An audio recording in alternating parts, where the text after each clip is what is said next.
Hello, today is Wednesday, April 25th, 2018. My name is Daniel Mullaney, and behind the camera is Danielle Johnson. We are here to film a video source inspection for Sci-Tech Process Solutions. Today we'll be viewing a refurbished Nanospec AFT 210 system. Our customer is located in Texas, and their PO number is 201-8A-14939. Okay, so this tool has been on for about an hour now. Anytime you turn on a Nanospec 210 tool, you want to let it sit and warm up for at least 30 minutes in order for the light and optics to warm up and give consistent readings. So we actually already have the tool here set on our standard startup screen. I also have our Sci-Tech standard already loaded onto the stage here. Our standard, you might be able to tell from the camera, has a couple cracks in it. It was damaged last year, but the readings are still good on the different oxide thicknesses that are squared across down the middle of the standard, and we'll be able to get normal readings out of this guy. So first we're going to start. This is the screen you're going to see when you start up. The answer to enable data link is no. This no is right here on the keyboard. Wavelength 480. So you're going to confirm this wavelength on the front of the tool. So if you come up here and look at the head assembly, you'll see that the wavelength here is 480. So we're already set here. If we were not set, then what we would do is, and I'll pretend like it doesn't match, we'll say, is wavelength 480? I'm going to say no.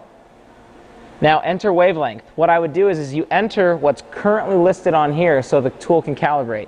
So we're already at 480. 480. Okay. Oh. Enter.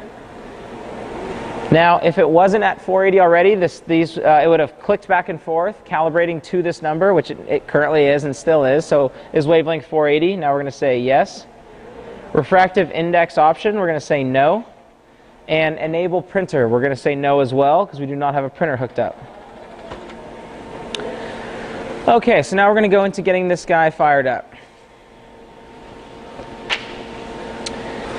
Focus on reference with 5 times objective lens. Adjust gain control so that photo intensity meter reads between 65 and 67.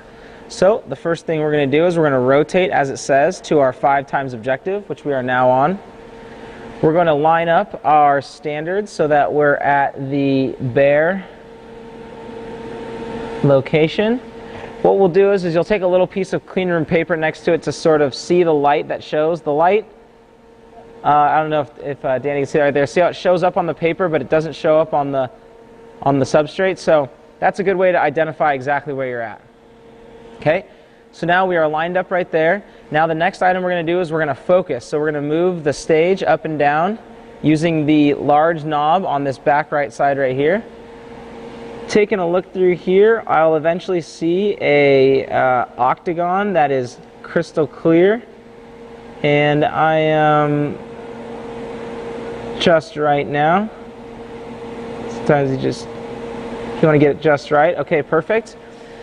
Now we're going to take a look at our photo intensity reading on the screen up here, or on the main head. We see that we're at 63.5, where we need to be between 65 and 67. So we're going to reach a finger right inside here. There's this black box underneath the head, and on the far right there's a tiny knob. So we're going to rotate it the wrong way. We're going to rotate it, so it's pretty easy to do using your finger. Want to get it right about 66. So now we have the proper, we have the 5 times objective, as it says. We're set on the bare, and now our photo intensity meter is at 66, which is in range. So we're going to press return to continue, or enter. Okay, now we're going to run one of our standard programs. As you can see on here, we have a variety on here. We have oxide on silicon, nitride, negative resist, polysilicon.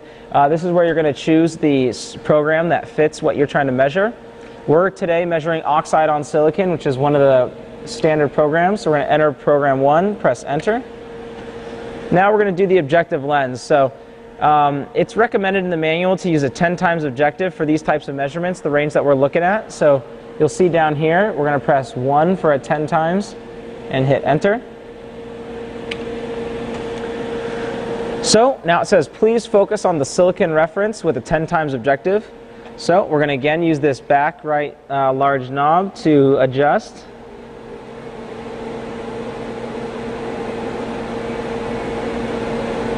And we are dialed in. Okay, so now we are ready to begin measurements. Let's see here. Press measure first. So first though, it says measure when ready. We're not actually measuring yet. I sort of misspoke there. We're zeroing in on the bare silicon right there. So now we are sort of zeroed and calibrated. Enter sample ID. So we're going to call this one, let's see here, SciTech SI for SciTech Source Inspection. Okay, now if you take a look on here, you'll see we have our sample ID listed. Your reflective index is 1.456, and that is the number that you want to see there. Now what we're going to do is we're going to go ahead and move our stage over to the size that we're going to be measuring. You'll see our standard has nanometers at different thicknesses. We have 27.5 nanometers, 10.4, 62, 121. The range that we're looking for in our current setting is the 27.5 up to the 463. So we're going to start with this 27.5. So we're going to move this over to item number 2. I'm going to confirm that the light's actually in the right spot. You know, your operators will get used to just aligning it visually. This is the way that we ensure that we're lined up here. Okay, now we got to ensure that we are in focus, which we are, and we're going to measure.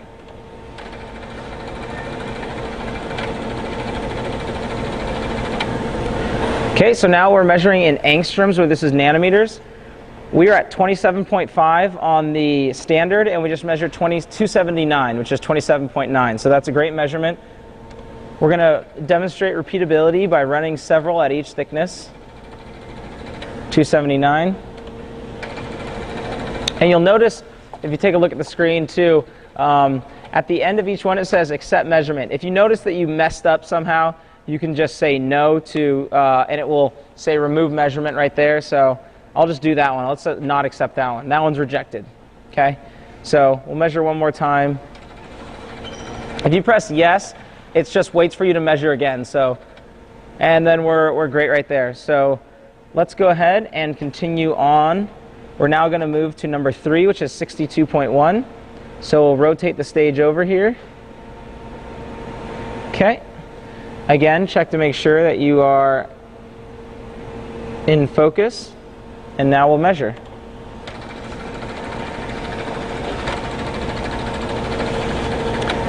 .652 after 62.1.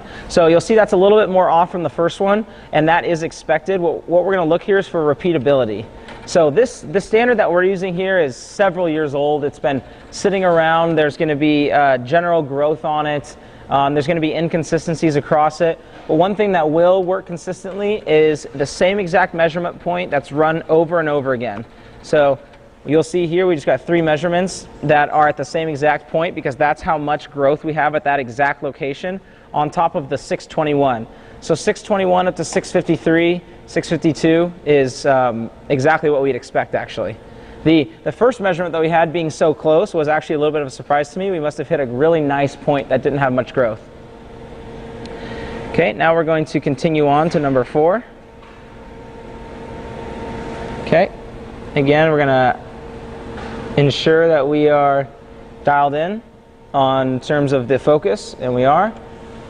Let's measure this one.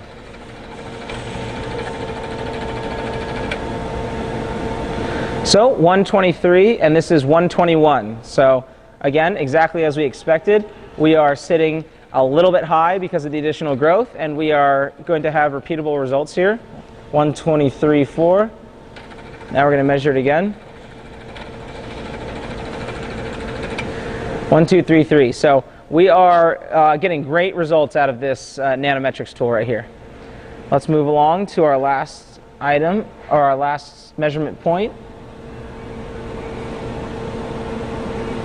Oh, interesting.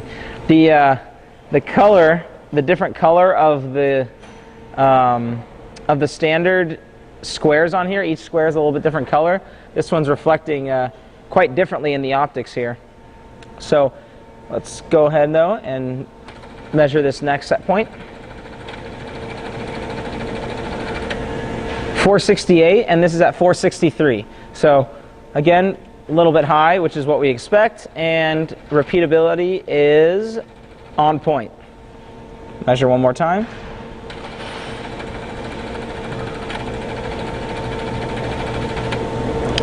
Great, so again, getting repeatable results. Now, I'm actually going to just have a little test here. I haven't ran this highest one at 951. Let's go ahead and see if it does, or if it's outside of the current range for this program. There we go, 958 against 951. So, you know, sort of repeating myself, but a little bit high because of the growth and consistently measuring.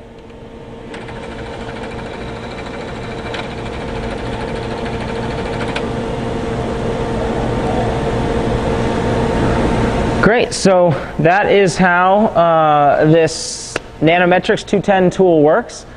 It's a pretty straightforward unit. It's a standard workhorse in the semiconductor industry and is great for measuring a variety of standard thin films. The last item I'd like to show here is if you ever want to reset and go back to the main screen that we started at, you hold down Control, then type in reset. And bang, we're back at the beginning. So that's the general functions here. You'll find more functionality the more that you use this piece of equipment in terms of using different programs, and all that information can be found in the manual. So please take a look there, but what we've just described here will suffice for basic function, and we hope that you enjoy using our product.